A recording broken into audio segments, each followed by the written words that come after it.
Hello, ladies and gentlemen. Welcome to Resilience is Your Superpower. My name is Mio Santana. I'm a transformational coach and the designer and founder of Resilience, a breakthrough journey to self-love. We are here all this month of April to celebrate women that are resilient. I'm currently going through a rebranding of my program, and so we renamed it to Resilience. And one of the traits that I found that were common in all the women that have partaken in the program so far is that they're all resilient. And so I wanted to do this as a tribute to those women that have taken the program, but also to women everywhere who are on their own journey of resilience to find motivation and inspiration through amazing women that I know in my life that are up to incredible things, all different backgrounds that are coming together to talk about their journeys of resilience and what it has meant for them.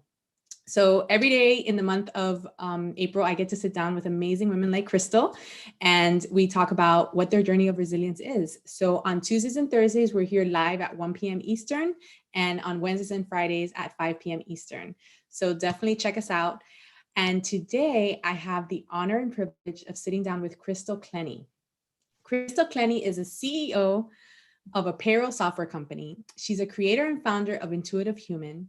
She's a producer, director, filmmaker, an intuitive excavator, an international storyteller, just to name a few. And she's really passionate about working with science and finding trends and patterns in how intuition occurs. And she created an amazing documentary that is in the works that's called Intuitive Human.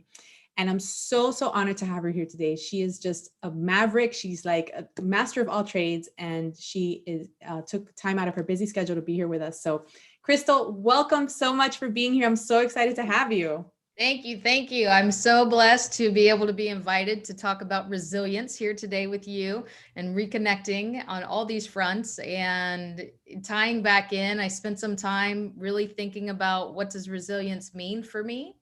And I'm super excited to share. So thank you very much. And yeah, let's get into it. I'm excited. Absolutely. Yes. So the first question I always like to ask is just to give people a little bit of an idea of who you are. So if you could just tell us about you, what you're up to, like what Crystal's about.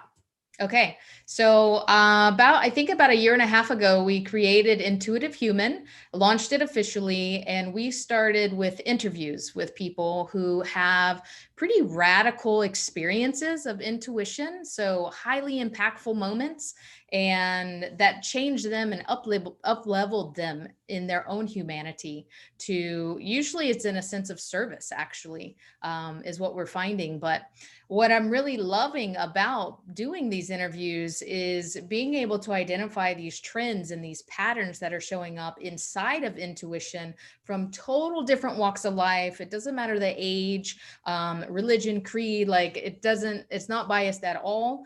And it's just like your dreams are showing up with certain aspects that are true across the spectrum when people have dreams, or the different categories of any of the clairs, clairvoyance, clairsentience, clairalience, all the senses, and then being able to say, oh, these electrical things are kind of happening when people are experiencing senses of intuition that are real and not understood fully, but really understood completely. If I can say it like that. It's a weird way to say it, but that's what's happening. So that's what gets me super juiced. And like you had mentioned too, I've been also on the left brain spectrum of the world for the last 20 years, implementing payroll for a national payroll company, and been working in my own software consulting firm, doing that, subcontracting and working with other subcontractors in that space as well for a very long time now. So I kind of have both ends of the spectrum. And then I've also been studying energy medicine for the last 10 years, from anything from sound and vibrational therapy, chakra training, chelation, to craniosacral therapy, and actual energy medicine work as an energy medicine practitioner. Amazing. Amazing. And what got you into intuition? What made you curious about it? What got you into it and to do this project that you're working on with intuition? Great question. So it's a very personal story, which I think really helps to light each one of us up when we can find that seed that just drives us. My entire life, I've had different experiences. So I am an intuitive human, which for me to profess that would mean to say that I use intuition on a daily basis when I can. When I notice it, I pay attention to it, for it, about it. And these things have been showing up in my life with little explanation. So I haven't really understood about the things that would happen, the visions or the messages that I would hear, or the dreams that would happen, or my grandpa visiting me when he died. I have the whole spectrum, or smelling really, really, really weird things that have no explanation except for being of these sixth senses. And so for me, when I was 25, I'm 44 now, I had one of these highly impactful view shifting moments of kind of instantaneous, sporadic. I didn't know anything about a shaman or a healer, or only Jesus was the healer in the South where I'm from. And all of a sudden, these things are happening in my experience on a business trip when I was traveling for the payroll work.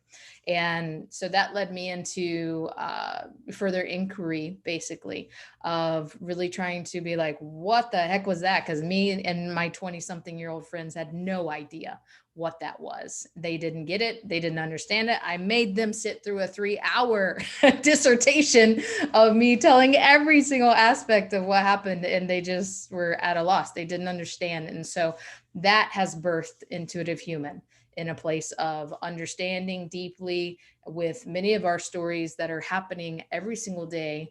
If you're a human on this planet, intuition is happening for you. That's our belief.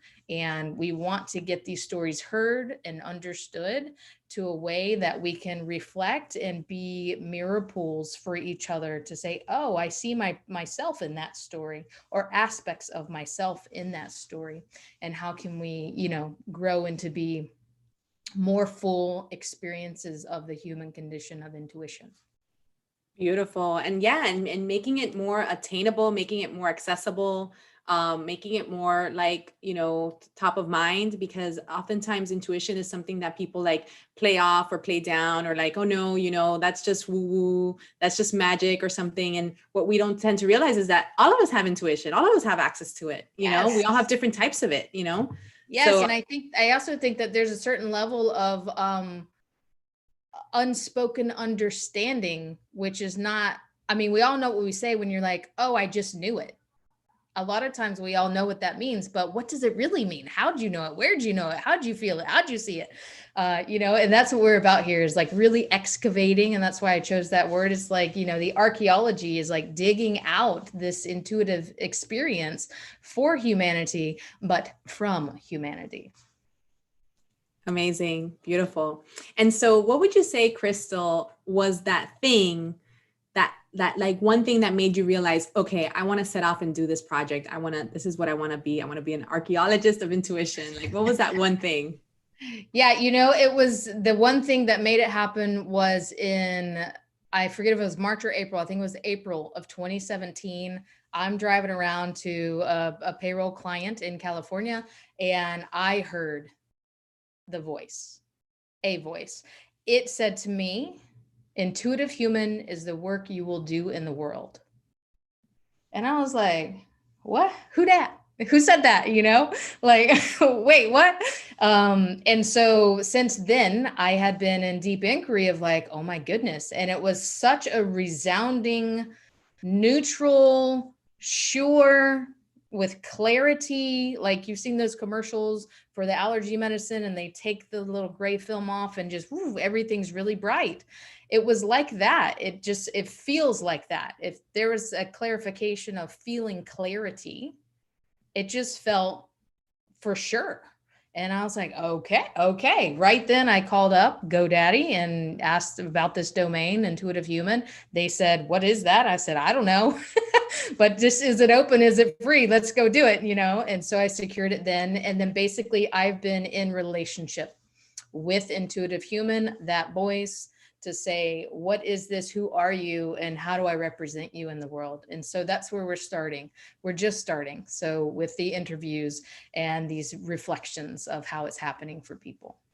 Wow. So you literally, because, on these interviews, we've talked to a lot of people that have like received the call and they felt called to do their work, but you literally received a call, like you got the words spoken to you. Beyond 5G, beyond 5G. I did. Beyond 5G. Yeah. You got the word, like they spoke to you and said, this is what you're doing. So, wow, Yes. That's incredible. Yeah. So let me ask you this. Do you recall like something that you had to overcome? Like what's something really big that you had to overcome in your life to get to where you are now? Yeah. So I really thought about this since the invitation to join you here today. And I mean, a little itch there. I think a lot of people can relate to just having challenges, like, so the first part that I came to with being in response to this question about resilience is like, oh, what have all the things that have come against me presented, oh, my back went out after I played professional football. The next year, my back went out. I was down for 5 years. I couldn't walk around the block, gained 40 pounds. It was a big deal and nobody could fix it. I went to the doctors, went to the chiropractors, all this stuff, and then finally met a natural healer who, did something, fixed it, and then I rehabbed for 3 years. That's an 8-year journey, And so it's like, that's a thing, right? Well, then there's other things. There's like, growing up in the South and, no offense on the South or anything, my whole family's from there. I'm from there. I love the South. And I live in California for a reason. And, there's a lot more open-mindedness for my sexual orientation and being able to feel expressed and free and safe for that, as well as, so that's a challenge. The back thing is a challenge. Playing sports is a challenge. Achieving, martial arts, black belt, second degree, like whatever, right? So I looked at all of these aspects of the conditions or the things I was trying to achieve and be resilient enough to pop back up. So I looked up the definition for resilience. I'll read it here just so people know as well. It went on my screen though. Let's see. An ability to recover from or adjust easily to misfortune or change.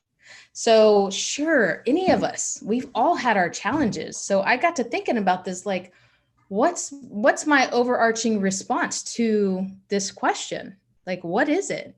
All of these things seem to be in relationship to me with responsiveness. Like, how are we choosing to respond? And so is resilience the same as responsiveness versus a reaction? So in my training and my studies and my experience, reaction is like the red screen, the panic moment of fight or flight, fight or flight, habituated responses, things that we don't have command over. And so for resilience, what I found for myself was, in this overarching view of it, is like responsiveness. And I see you have the wood, as your backdrop on here today. And it's like the swaying of a palm tree, to be able to be in response and in dance with the wind, instead of breaking. And then it's like, what it takes me deeper into a natural world journey, because I am of that also, to say, what do we need to be the most resilient or the most responsive in nature naturally? We need, as humans, food, hydration, rest, sleep, health, well-being. And then it takes me into the journey of, well, what does that mean? And how healthy and in relation to well-being am I today? And in this moment, even. So presence, just this moment. Do I feel in health and relationship with well-being in this moment? And now this moment and this moment. And so for me, resilience really has to do, because we all have our stories of the thises and the thatses that challenge us. It's really about the choices of being in response to it, not being in reaction of it, and then being in command of your awareness to that response. I love that. I love that. And I love that you broke down the definition, because I always like to preface it by saying that resilience is a person's ability to handle stress, failure, rejection, criticism, or life in general. So like the swaying of the palm tree, it's like, how do you handle life in general? Because there's always ups and downs. Things don't always turn out exactly how you think. And then there's this other part when I was looking through what resilience means, another word that came up that was like super powerful because I feel so aligned to it. And it was the word grit. Okay. And grit is courage, conscientiousness, and endurance. And back Yes. to what you were saying, like, how do you respond? How do you keep on getting up? How do you flow like the palm tree, you know? Mhm. And so what was that thing for you? Like, I'm sure you said you called GoDaddy, you like, got the website, but like, I'm sure there have been challenges for you to overcome. What have some of those challenges been to actually like follow your calling and be where you are now? Yeah, I mean, one of the biggest challenges is to, in the beginning was for sure. In the beginning, I mean, like the first 10 or 12 years was the beginning for me, not of life, but after I knew this was what I was supposed to be doing, is working in this way after my 25-year-old self, was to really accept my weirdness. Like there literally was a moment that I was in energy medicine school for like, I don't know, about 2 years at this time. I was blowing my mind every chance it could. I would have massive headaches, the first 2 days of a 4-day retreat weekend that I would go, because it just was like intensely rewiring every single thought that I had, plus my entire energetic belief system and body and all this stuff. And so outside of that, there was a very clear moment when I was working with somebody in a one-on-one session for energy healing. And I had this impression to do this. I was like, what's that? Do this? Okay. Okay. And then it was like, do it around their ear. And so I was like, okay, I'm going to embrace the weird. We're going to go weird right now. And so I did that. And that person started crying. And I was like, what'd I do? And I didn't really understand. But by then I had kind of started to trust like that the one thing will lead you to the next thing, which will lead you to the next thing. Cause I'm a kind of a full picture kind of person. I like to know like what's happening before I engage. That's not the world of energy at all. And so in this moment, I surrendered, did the thing, and it just cracked a mounting grief, feeling of grief open for this person. It unwound this intense grief that this person was having, because as the story went on, they told me that their mother had done this in their ear as a baby up into some younger parts of life. And I was like, dude, how could I ever know that? I could never know that. And I didn't actually know it, right? It's not me who's knowing anything, like me, Crystal, me. And so that was a moment to say like, weird serves. That could be like motto time, weird serves. And in that moment, I was really able to say like, okay, like it's helpful actually, like the work that I'm doing is clearing. And I was able to surrender more and more and more after that moment, which is the whole resilience thing of like being able to be okay with being different and okay with, being heightened to these senses of intuition that are serving humanity, that are helping people heal, that are getting people in touch with things, because for some reason or another, my little antennas can perceive information that I can offer you. And so from that moment on, it was just as like, wow, I am weird and I am loving it. And it's really helpful. And so that was a part of the journey to say, I mean, I was kind of like, outcast, always like higher achiever and stuff like that in school, but I didn't fit in. I looked like a boy. I was super good at sports and stuff. I was smart in math and science and not English and, the humanities aspects of it. I had the masculine aspects of strength. And so it was just super weird, I just didn't get in there. And so anyways, being able to follow my journey, have the freedom and, the grit, I was going to say balls, but I'm a chick. So the grit to be able to stay true to myself in many ways as I went on that journey has helped me to embrace and see the fruits of what resiliency can beget. And so it's amazing because you had come up with all these challenges going against what your normal is, and like you not fitting into the mold, and like what the mold is and what society expects. Yes. And like, all this stuff coming at you, and you're just like, I just want to be, huh? Yeah. Everything coming upon you. Yeah. Not from me out. Right. And you're just, I just want to be me. And when you had this confirmation of that thing that you did with that woman, that, you just rubbed your fingers because you listened to your intuition that asked you to do that.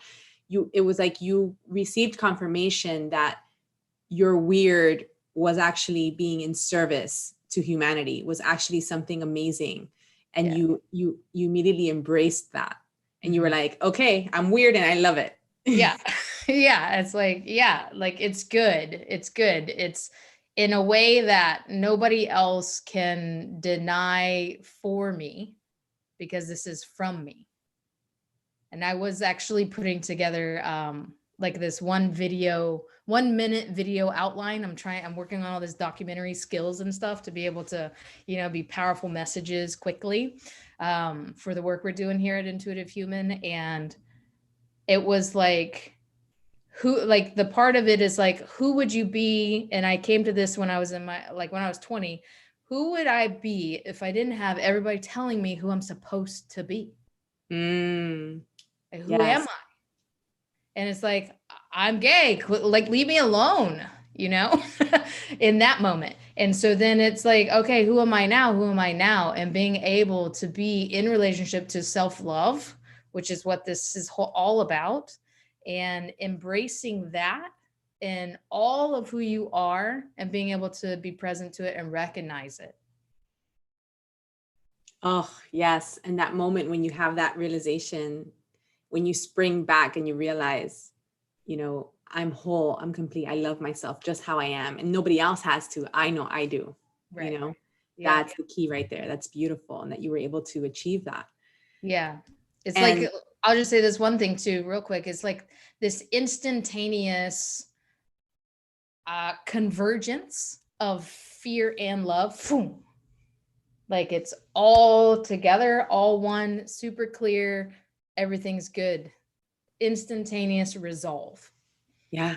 Yeah. And integration, because a lot of people, I love that you just mentioned that, because I work a lot with energy and vibration and frequencies. And what a lot of people don't know is that love and fear exist on the same pole of polarity, and one cannot exist without the other, but they cannot coexist at the same exact time.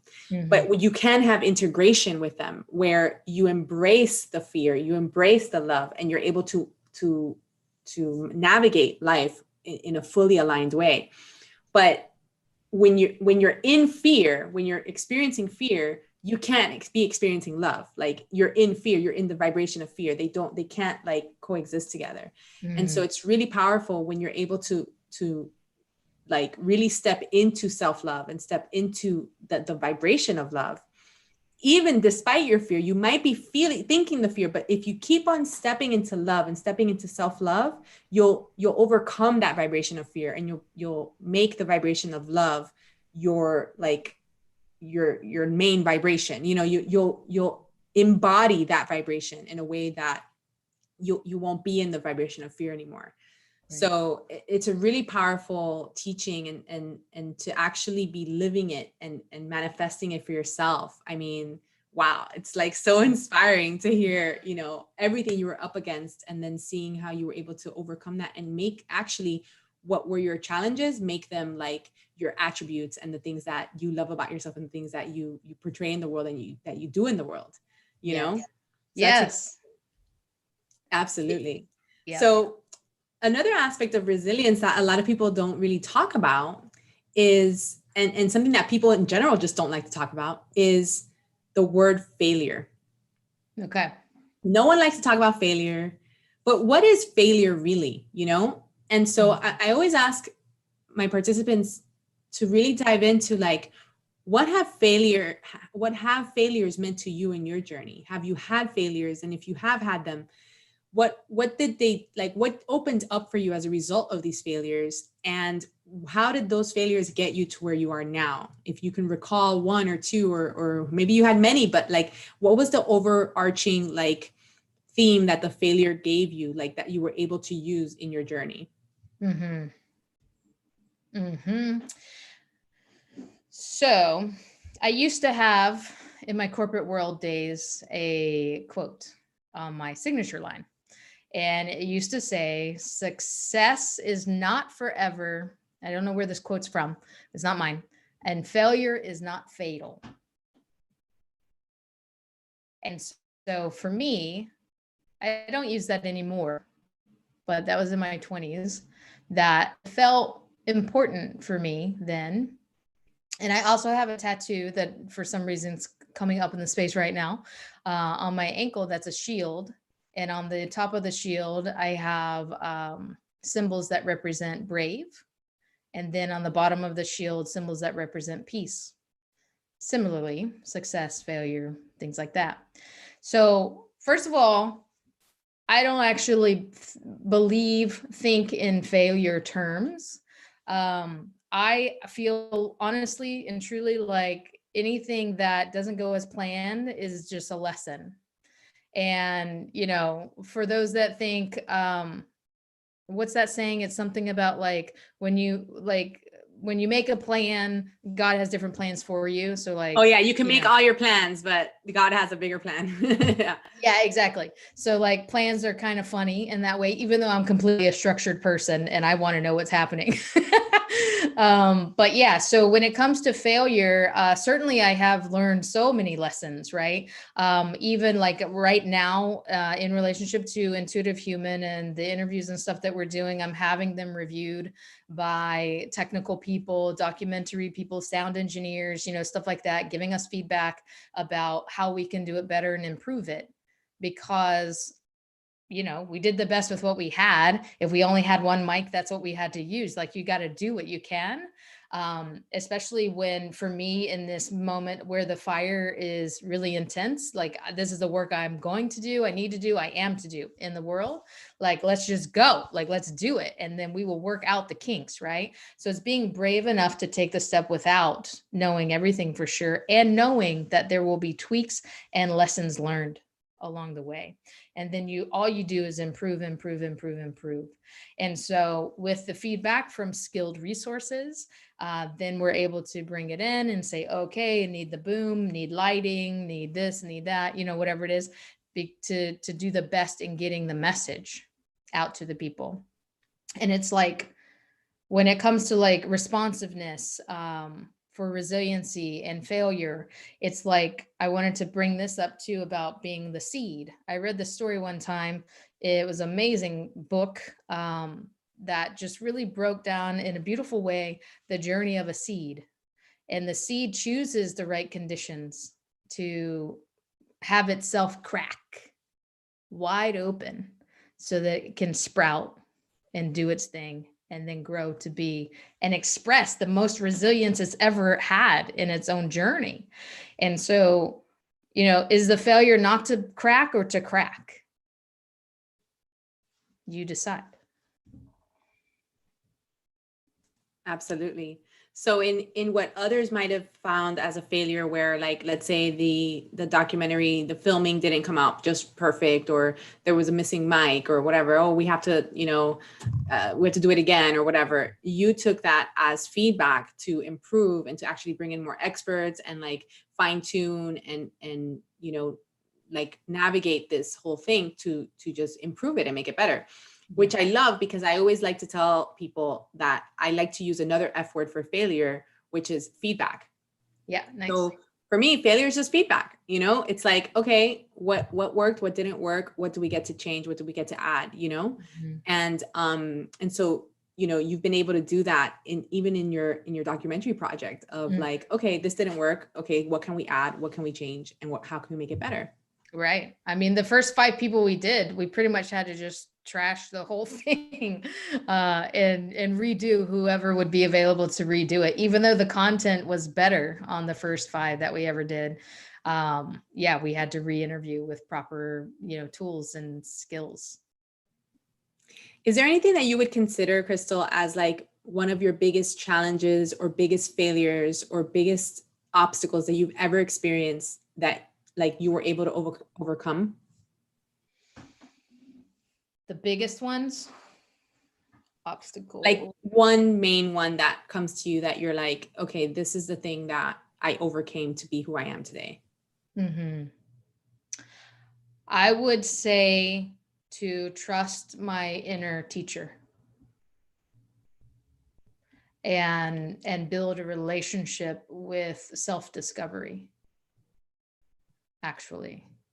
And I feel like for me, that feeds into all my external experiences, um, which has everything for me to do with intuition, inner voice, dialogue, all these things happening on the inside, and finitely figuring out who to listen to and who to follow, instead of everything else that could tell you and take over that, and also to slow down enough to be able to be in relationship with all of that in the inside journey.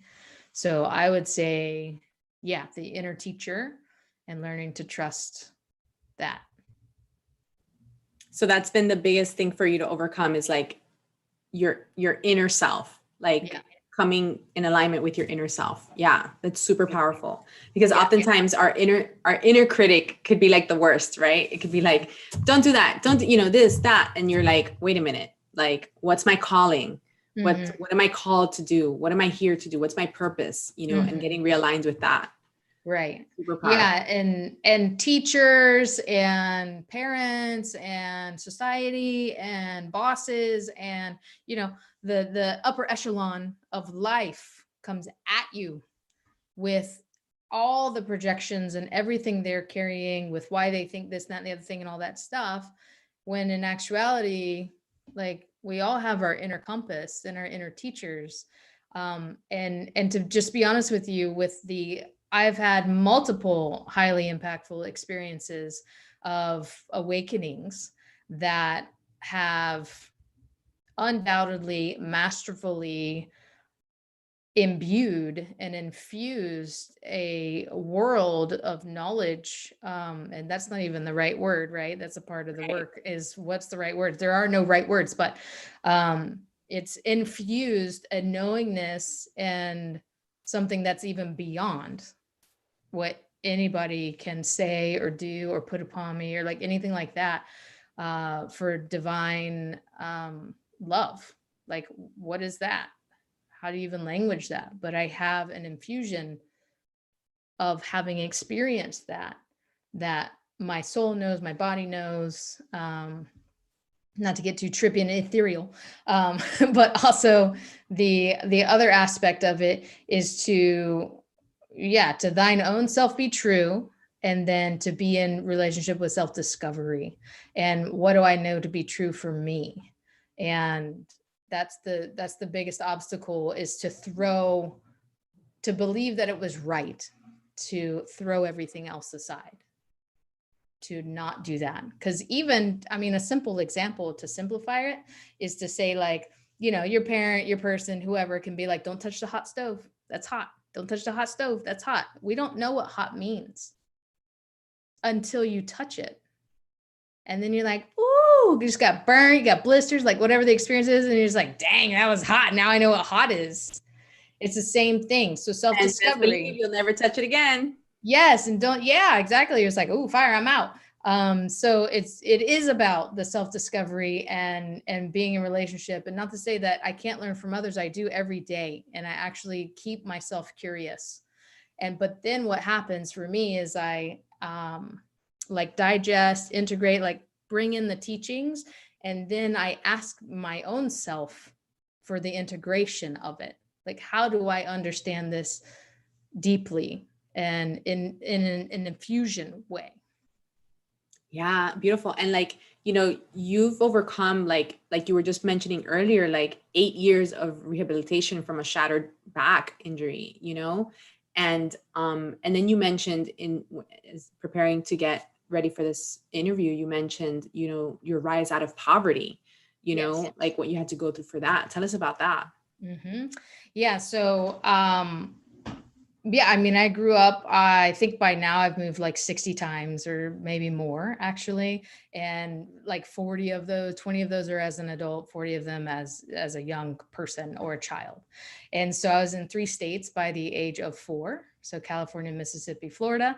My father was in the Navy. And so we moved because of that. And then there was a divorce in the family. So then we moved around. Mom lost the jobs. I mean, my father paid the child support, like all that kind of stuff. But it was hard, single mom and 3 kids, basically. And so that was a rough life. And we had the trailer. I grew up a lot of the time in a trailer, or we just lived with people, but it was repossessed. The car was repossessed. It was hard. We didn't have lunch money. My mom was way too proud to get aid, or I forget what they call it, WIC, I guess, all that kind of stuff, that we didn't get that. And so it was just, she was just like, no, like, I'm too proud. I'm working 3 jobs, but still that wasn't even, we couldn't do it. And we had no food in the house and all that kind of stuff. And so I've thought about this a lot. I don't know if it's a vow or a promise or just like, there's a determination that I will not live like that for myself. And as soon as I could, I moved away. I adventured and explored into different things, even though everybody was like, what are you doing? That's weird. You're dumb. That's, like no support, nothing like that. But I found my own support. I found other ways of support. And so for me, rising out of poverty to have a business and, work in software for a long time, being able to have freedoms to do, monetarily pretty much anything I want to do, is an amazing feat for me. And yeah, I mean, yeah, I guess that's what I'll say. I mean, I was just remembering back some craziness that my dad always told me and stuff like that, but we don't need to talk about that. That's amazing though. I mean, just to look back at your trajectory and see how you actually like raise yourself out of poverty and like everything you went through, as a child, and then making that vow. I remember like early on in my journey too, I said to myself, there has to be something better for me in store. Like, this can't just be it. That moment where you just realize, okay, no, wait, this cannot just be my reality. Like, there has to be something better, and that's like your little fire inside you that just keeps you going and keeps you going and keeps you making the next step and the next step and the next step, until you're actually able to like break through and like get to where you want to go, Yeah. And so did you notice at all during that journey, because I'm sure it was hard, it wasn't easy to just get up and go like throughout everything, did you notice that you were resilient, or did you notice it after the fact and you look back and said, wow, I was resilient? Like, where did you ever make that distinction? Yeah, you know what I want to say, which was a big part of the success that I feel like why I'm in a different place than where I grew up, is when I was 13, I started martial arts, but not just because of that. But I also connected with a family that really helped to instill different values for me. So I didn't want to leave that out because that's a huge aspect. And that was when I was 13. And so being able to be really close, kind of like, adopted, and it was a Latin family, actually Cuban, and I love them. And, we still are very, very close to this day. And basically they just totally like took me in and, with loving, open-hearted kindness. And they taught me all kinds of things, from how do I hold my fork? because I held it like this, to what's the proper etiquette for calling somebody on the phone. You don't just say, hey, can I talk to so-and-so? You greet the person on the other end of the phone.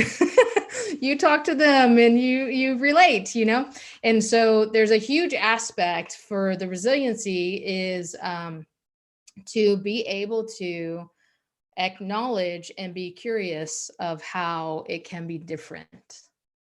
So every person, including yourself, we are all biased in our experience, our habituated patterns, all this thing about us coming at us. And so there's a curiosity. I've always asked why, unending, which is also a part of this intuitive human, is to get some answers, get some information out there. But asking why and being curious and open to being able to see something beyond and then integrate that. Like, how can this work for me? Is this my way? How can I take a little piece of this and a little piece of that? Like, it's a recipe. Like, what's my recipe for success or greatness? And what do I need to do to feed it and seed it and water it and let it grow? So being open to that, even though I was like, I hold my fork the way I hold my fork, It was like everybody else isn't holding the fork. Okay. So there's opportunity in being curious and then seeing what works for you. That's amazing. And I love that you just said that, because one of the questions I always like to ask is, one of the biggest things that resilient people that have gone through challenges and obstacles and have overcome them, one of the ways that we've gotten to where we are is by really taking the bull by the horns and like going for it and doing it and like getting it done. And sometimes, it's a lonely path because you're alone and you're forging this path for yourself. And oftentimes you're like, I got to do it. If it's going to be done, if it's going to get done, it's going to get done by me. And also we tend to eventually take on the idea of, if it's going to get done right, it's going to get done by me, And so it's like this thing of like, I'm alone. I do this. I got to figure this out. This is my path. I got to overcome this. But you very early on realize that it doesn't happen alone. Like, success doesn't happen in a vacuum. Like, you need to be open to community, and you allowed this family to support you, and you took the support, and they were able to help you and nurture you. And so how has it been for you to like open yourself up to community and to support and to like relating with others and connecting with others, and not just thinking that it just has to be you alone to get through and get and achieve your goals? Yeah. So, I mean, I probably am aware of it very often because I have a habit of nobody's going to do it like I do it. I'm going to do it myself. I have to do it myself. I sucked my thumb until I was 11, self-soothing. Nobody's going to soothe me. I'm going to soothe myself, and so it's a daily practice or a weekly practice, at least for me, to look at support around me and acknowledge it and accept it. I was just really like, I don't know if it's in the field or whatever today, probably with this conversation and support and everything. But yesterday I actually slipped. It was stupid and injured my back. So I'm sitting here with a serious back thing happening. And I was like, oh no. And I haven't had that intensity of pain in my body that happened yesterday for, I don't know, 10 years maybe now. And now it's like, oh shoot, this thing happened again. Immediately called the chiropractor. Some friends texted me or whatever. I told them, they're like, oh my God, anything I can do for you, blah, blah, blah. I'm sending you a hug. You get free hug, two hugs, like, whatever, all this beautiful outpouring of care and attention. And maybe I was feeling before like, oh, feeling lacking support or whatever the experience might be. Like, it is a daily practice for me to look around, see what's true, see what's not true, what's my old talk in there. So yeah, I would say it's a conscious daily practice for me to really be alive, that the universe is here to support me, and that people show up in support of me, and that I greatly show up for support of people, and yeah, be in the two-way relationship of it, not just a one-way. Yes. Oh, girl, that's so powerful. You guys, take notes out there. This is so powerful. It really is, because we oftentimes want to just do things all ourselves, but we're tribal creatures. We're communal creatures. We thrive in community. We thrive with each other, with that pat on the back, even that text that they might not be next to you, but just that warmth of knowing that somebody cares for you, that somebody loves you, you know. Like if you leave a baby, if a baby's born and you're nurturing the baby and you leave the baby without any care, without any hugs or love or anything, the baby could die. Like, it's scientifically proven, you know. We need love, you know, as a human being. Yes. So that's amazing. I love Love, that. we need love. Yes. Yes, beautiful. Yeah. So wow, this conversation has been so amazing. I could talk to you for hours, but as we kind of wrap up, a couple of last questions. Okay. So with everything that you've encountered in your journey, all these challenges, these obstacles, you've been able to overcome them, thrive, be resilient. What could be some of the things that, and you mentioned a couple earlier, but like for you, when you look back, what have you learned in your journey, and what do you take with you from your journey to move forward in the rest of your life? Mm-hmm. What have I learned from my journey about being resilient? Well, not necessarily, just what have you learned for yourself in your journey? Like what have you learned, and that you take with you continuing moving forward, that you're going to take with you from what you've learned in your journey? Mm-hmm, mm-hmm, mm-hmm, mm-hmm. It's a good question. I want to put meaning to it. Well, I mean, let me just start talking and see where it comes. So in my journey, growth is inevitable. Everything changes. And thank God for that. Like, I am so happy that that's even possible. And it's funny because I think about that at times where people will say, oh, whoever, like they're showing you who they are. Oprah says that, that person's showing you who they are. And I have seen through my own journey and my own path, not to even mention being in support as an energy medicine practitioner for other people in their own journeys and paths, the ability to change and to grow.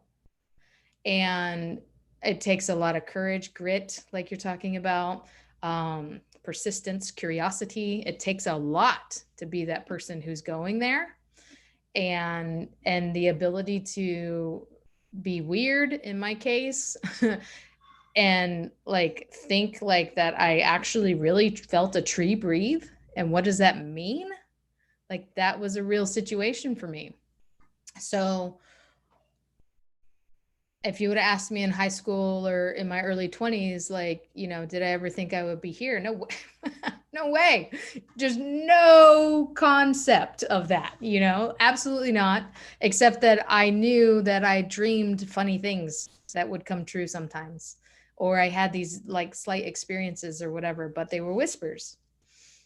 So paying attention to the whispers, and that grow without growth, like, yeah, I wouldn't be here for sure. Impossibility. Beautiful. Yeah, absolutely. Mm-hmm.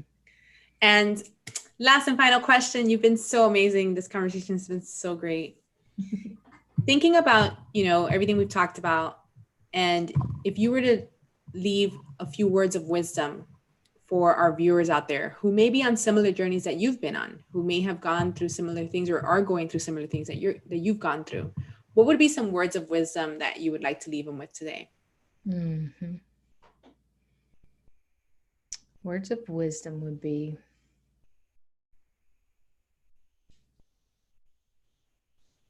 be curious about what it means to be true to yourself. A lot of people say that, and I know at one time I didn't know what that meant for sure. Like, what does that mean? Everybody says it, like, you know. So I would say be true to yourself. Know that the mind doesn't know, the heart knows.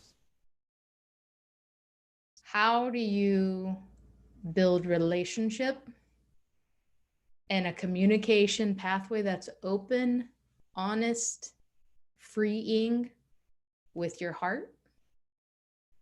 And how do you listen? So you can open the pathway, but if you're not willing to receive the feedback or the answers, how do I work with that? And just ask questions. Whenever there's something happening, ask the question.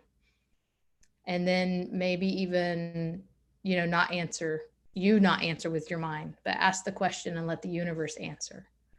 So if you're like, what is this chick talking about? Like, talk to my heart. What is she talking about? So you just be like, curious and open. How can I start a conversation with my heart?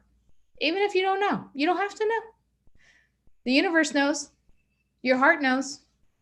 Your mind might not. That's okay. That's okay. That's exactly right. So open up those heart communication pathways. Open up the unspoken, we can call it that, unspoken pathways, so that you can receive the information. And you just say, what is she talking about? Open. So you just ask, how do I open the unspoken pathways? That's it. Yeah. And you get the answer. Receive the answer. Exactly. Yeah. Beautiful. Wow. Thank you so much, Crystal. This has been so amazing to have you. I'm so grateful that you took time out to be with us. Thank you. Thank you. It was my pleasure. And anyone else like looking for, going deep into yourself and working with Mio, amazing human being and super compassionate, empathetic, deep, skilled, and you're just going to be right for sure if you connect with Mio. Thank you so much, Crystal. And for everybody out there, thank you so much for listening to this. I'm sure you got so much value out of Crystal's story. She shared so vulnerably and so authentically. We're so grateful to her. And guys, keep on logging on, keep on checking us live every day, Tuesday through Friday in the month of April. We're going to be talking about resilience, breaking down this topic of resilience, seeing stories from women from all over the world, talking about their journeys of resilience. So we thank you so much for being here. Come back, visit us, check out the show notes for more details. And in the meantime, always be kind to yourself. We love you. Thank you for being here, and we'll see you soon. Bye. Bye, everyone.